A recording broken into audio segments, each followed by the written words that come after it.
Si él dice, voy a tener en cuenta mejor lo que dice el actual fiscal que no quiere resentencia, se acabó la historia para los hermanos Menéndez. Señores, cambiando el tema, hoy los hermanos Menéndez tuvieron una audiencia en la Corte de Los Ángeles para determinar si les hacían un nuevo juicio o no.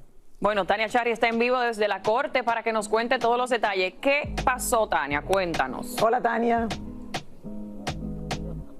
¿Cómo estás, Lili? ¿Cómo estás, Clarisa? ¿Qué está pasando? Porque estamos aquí en la corte de Van Nuys desde muy temprano en la mañana porque hoy hay una audiencia especial y les explico de qué se trata. La Fiscalía quiere tumbar la solicitud de resentencia que hizo el anterior fiscal Gascón porque ellos dicen que no tuvieron el tiempo suficiente, imposible para descifrar todo lo que estaba en el expediente de los hermanos Menéndez. Y por supuesto, la defensa va a revocar esto que está diciendo la Fiscalía y va a insistirle al juez que siga teniendo en cuenta la solicitud de resentencia del anterior fiscal Gascón. Hay que esperar qué pasa. Todavía está la audiencia, todavía están hablando en estos momentos la Fiscalía. Hay un receso que termina en pocos minutos. Si el juez dice, voy a tener en cuenta la solicitud que hizo el fiscal Gascón, la próxima semana habría una audiencia y él definiría exactamente el destino de los hermanos Menéndez. Si él dice, voy a tener en cuenta mejor lo que dice el actual fiscal que no quiere resentencia, se acabó la historia para los hermanos Menéndez. Así que esto está pendiente, vamos a estar muy atentos a lo que pueda suceder aquí esta tarde en esta audiencia que tienen los hermanos Menéndez en la Corte de Van Nuys. Bueno, sé que te vas a quedar ahí, vamos a estar al tanto y vamos a ver qué pasa. Porque esto ha dado muchísimo de qué hablar, sin embargo, hasta el día de hoy no hay una resolución. Bueno, la suerte de ellos está en manos del juez, así que bueno, vamos a ver qué se decide al final. Porque claro, es que mucha gente es un caso dice, difícil. Claro, es un caso muy difícil, mi gente. La gente que está del lado de ellos, porque fueron niños por años, es lo que se dice. Sin embargo, tomaron la justicia en sus manos y tomaron la decisión de a sus padres. Así es. Entonces, creo que esa es la parte fuerte. Cuando esto pasa, ellos se van con el dinero de los padres, se van a Las Vegas, o sea, pasaron ciertas circunstancias que hay mucha gente que no los puede perdonar. Efectivamente, sí que vamos a estar muy pendientes a ver qué va a suceder, si van a tener una oportunidad para apelar y bueno, ver la posibilidad de salir o si van a tener que quedarse en la cárcel por el resto de sus vidas. Así es.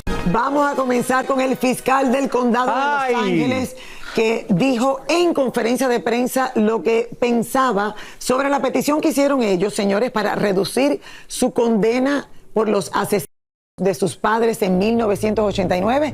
Nos referimos a los hermanos Menéndez. Ustedes saben que el antiguo fiscal estaba a punto de ver este caso y soltarlos. Ahora parece que no. María Hurtado estuvo allí durante esta conferencia y nos preparó este reporte que nos luce muy bien para los hermanos. A ver.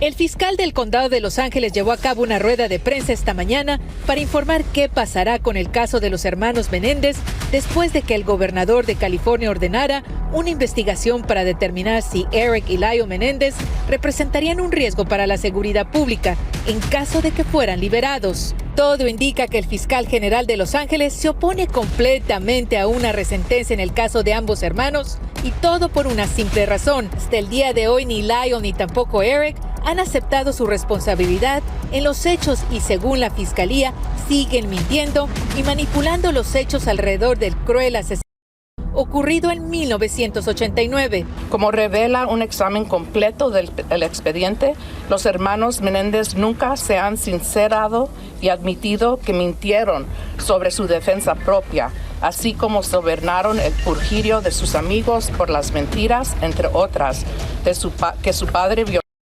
violentó a la novia de Lyle, que su madre envenenó a la familia y su intento de conseguir una pistola el día antes de los asesinatos. Aquí, la Corte debe analizar si la falta de comprensión completa y la falta de responsabilidad total de los hermanos Menéndez por sus asesinatos supera los otros factores que justifican una nueva sentencia. Ahora la única manera que se pudiera volver a reabrir el caso de los hermanos Menéndez es si ellos aceptan completamente que asesinaron a sus padres y confiesan que lo hicieron en defensa propia porque tenían miedo de su padre y de su madre. Reveló que han mintieron 20 veces y no más de esas 20 veces, 4 veces han aceptado responsabilidad de estas mentiras. Pero los otros 16 veces, hasta en un día a hoy, no han aceptado responsabilidad. Muchísimas gracias, María Hurtado, por este reportaje. Por cierto, Lili, esto empezó a salir a la luz pública una vez que hubo un documental que salió, que las mismas Kardashians, Kim Kardashian empezó a hablar de los hermanos Menéndez. Pero ahora parece que esto ya se les complicó para ellos otra vez. Bueno, Raúl, pero al final, claro, se quería que se cambiara la sentencia, o sea, que hubiera una nueva sentencia, considerando ya el tiempo que tienen en la cárcel y que pasaron toda su juventud, eran menores de edad cuando habían sido ambos por años maltratados por sus propios padres. Entonces, ellos mataron a sus padres. Ellos mataron a sus padres. Llevan ya casi 35 años en la cárcel este año. Bueno, sin embargo, yo todavía tengo esperanza, de verdad, de que algo suceda y que a lo mejor esto pudiese... Lo veo bastante mal por ahora. Pero por ahora, sí. Se estaba esperando de Thanksgiving el año pasado, que iban a estar en casa, señores, han pasado los meses y cada vez esto se pone un poquito más serio.